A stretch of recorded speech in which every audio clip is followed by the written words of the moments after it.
Hey, good day mga moms and sirs. Nagbabalik na naman po tayo. Welcome back. Ngayong araw ang pag-uusapan naman natin is yung tensile strength ng concrete. So, hindi siya gaanong matunog. Kung mapapansin nyo, hindi siya madalas pag-usapan sa lalong sa mga ibang design processes natin, hindi siya gaanong kino-consider. Okay? Kasi compared to sa compressive strength ng concrete natin, napakahina nung tensile strength. Kung gaano kalakas yung compressive strength ng concrete, mahina naman yung tensile strength niya.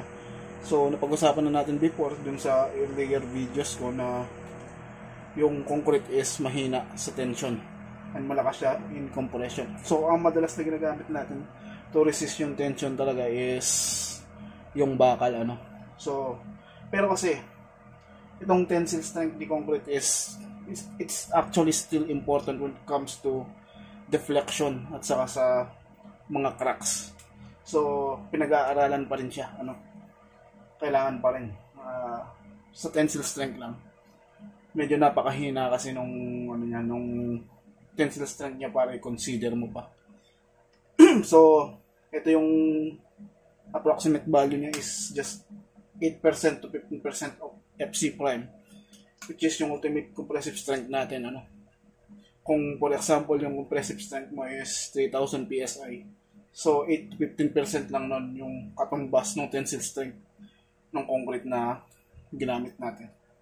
Okay, so as you can see, ang reason kung bakit ganito kahina yung concrete natin sa tension is because yung concrete natin ay actually comprised or like constituted siya ng fine cracks. Okay, so meron talaga siyang mga fine cracks na halos di lang natin nakikita.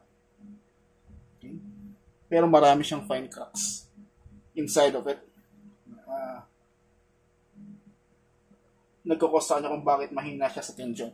So for compressive load, hindi siya ganong apektado kasi pag kinompress mo yan, yung mga fine cracks na yan, magka-close pa yan di ba?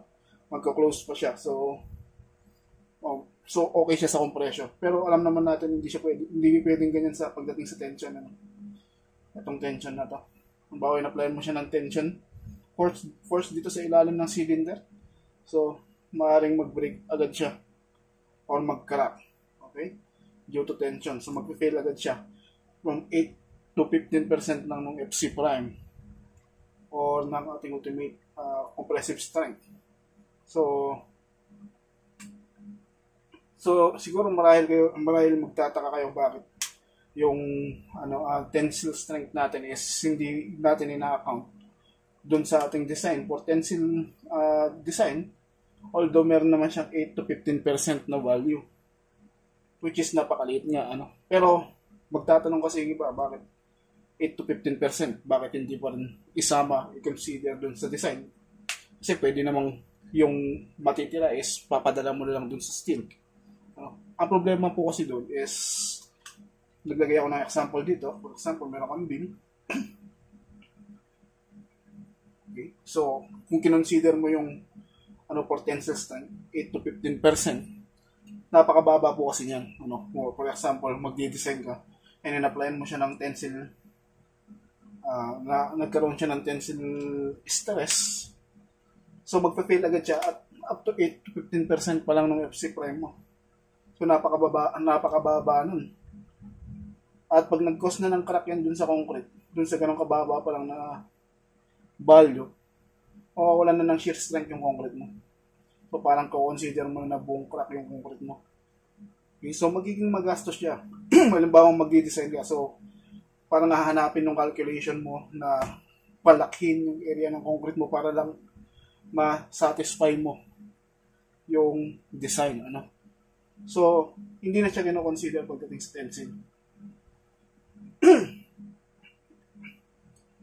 Ang ginagawa natin is binibigay na natin kay steel yung tension. Kaya nga pag nagdi-design tayo sa reinforced concrete, pagdating sa tension, ASF yung ginagamit natin, di ba?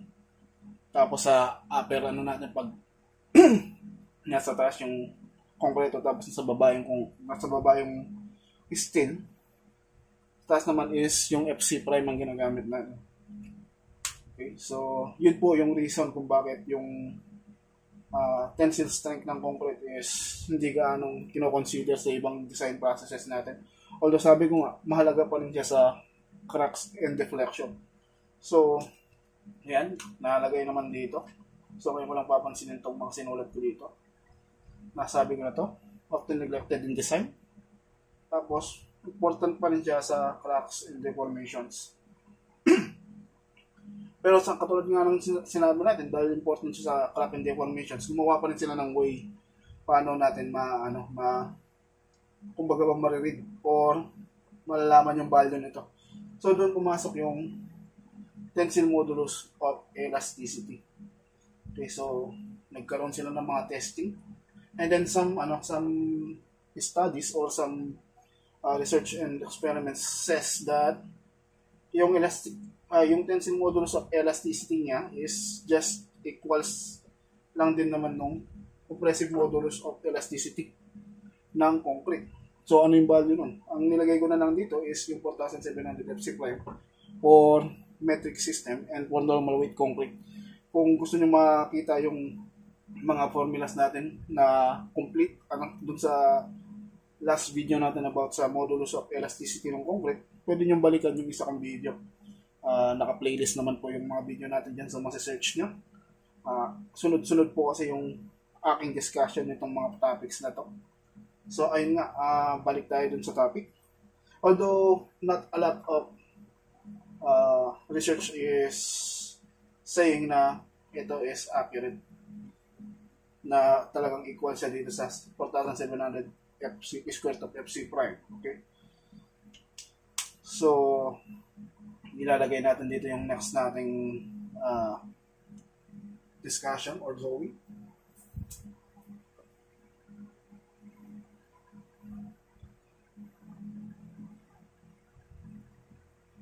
So katulad po ng sabi ko, ayusin lang natin yung camera. Katulad ng sabi ko, nagkaroon sila ng way, or like nag-invento sila ng way kung paano mabasa yung tensile strength ng concrete natin. So, doon lumabas yung modulus of rupture. Okay? So, ito yung parang modulus of elasticity ng concrete when it comes to tension. Okay? So,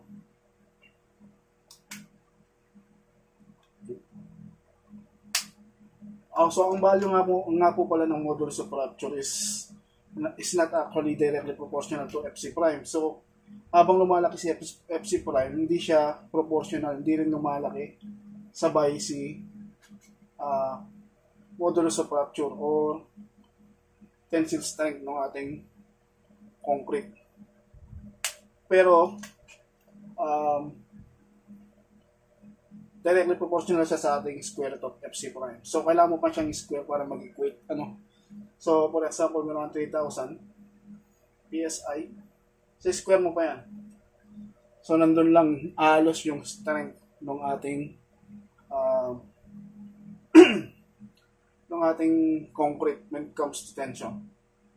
Ito nga, nalagay ko yung example dito. So, nalagay ko na lang po as FP, yung tensile strength. Ginanyan ko na lang siya. So, by modulus of rupture, malalaman natin yung tensile strength ng ating concrete. So, nakapaloob po yan sa STM C78. Pwede nyo pong i-check yun. Ang alam ko, ito rin yung ginagamit nila sa pagtitest ng flexural strength ng ating mga ginagawang daan dito sa Pilipinas. Kung makikita nyo yung sample, kung naka-witness na kayo ng pag nagbubuhos ng concrete, kukuha kayo ng sample na rectangular cube. Okay? So, or kaya rectangular prism. So, yung way ng pagkuha ni modulus rupture is actually ganito siya. So, naglalagay sila ng load for every 1/3 ng full length nitong ating sample. So, yung loading ng load is actually meron lang isang load na ipapatong dun sa dalawang parang point load. So, i-carry nila to. So, ang mangyayari, kung ano man yung ilalagay nitong load na to, maghahati lang itong dalawang to. So, yun yung mga magiging load natin. For example, magiging P yung mga yan, or yung load. Okay? So, L over 3, may reaction tayo ng R1, R2. So, since symmetrical naman yung ating object or yung ating specimen, so, ang load natin from upward by doing equilibrium equation or by summing yung vertical forces is mag-equate lang din naman yung mga reaction natin into P. So, maghahati lang sila. Okay, maghahati lang. So, P lang din siya. So, kung kukunin mo yung max moment mo dito, gagawa ka ng shear diagram, then kukunin mo yung moment. Nandito ang max moment, siyempre, nandito ang loads natin. So, then makukuha natin yung max moment natin sa mga point na yan. Either dito or dito. So, makukuha natin yung max moment as equation PL over 3. Okay, so, ang ginamit nga pala natin na formula for modulus of rupture is actually yung formula din ng ating bending stress or yung ating flexural. Kasi ang kinakos naman ang inaano naman natin sa tension is flexural, naman talaga yan. So, flexural failure. So, yung formula natin is from flexural formula, which is yung M na is yung maximum moment mo. And then yung C is yung distance mo from neutral axis. Okay. Tapos yung I is yung moment of inertia ng rectangular shape. So, BH cube over 12. Okay. So, kung ito yung cross-section ng ating specimen, so ang magiging moment of inertia natin is BH cube over 12. So, isasab natin lahat yan na makuha natin final formula ng modulus of rupture is PL over BH squared. Okay? So, yan po ang magiging formula ni modulus of rupture. Pero may naging problema kasi katagalan. So, napansin na hindi ganong accurate yung computation or yung data na nakukuha natin by this way, yung modulus of rupture gamit tong formula na to. So, ang ginawa nila is nagbigay sila ng bagong formula.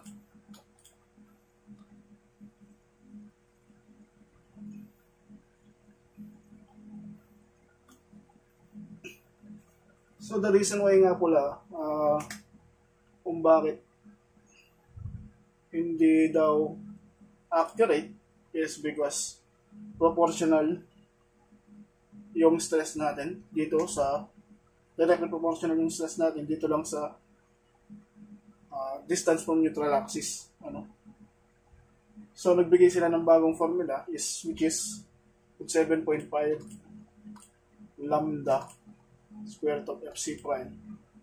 Okay, so wherein yung lambda mo is modification factor ng lightweight concrete.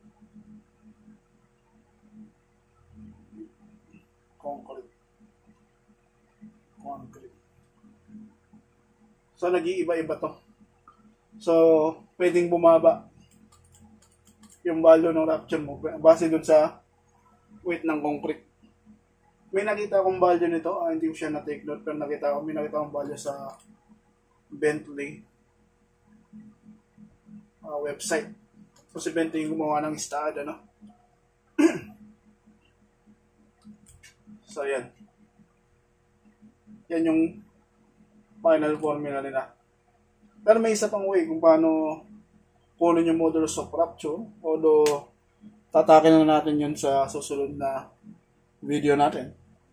So, ito po ang final formula natin sa ngayon. Meron pang isang test o meron pang isang way para malaman natin yan. Pag-uusapan natin dun sa next video. So, ngayon, I want to say goodbye for now and thank you for listening. Of course, if you have learned something, I hope that you consider subscribing to my channel, liking this video, and turning that notification bell on. Thank you for listening.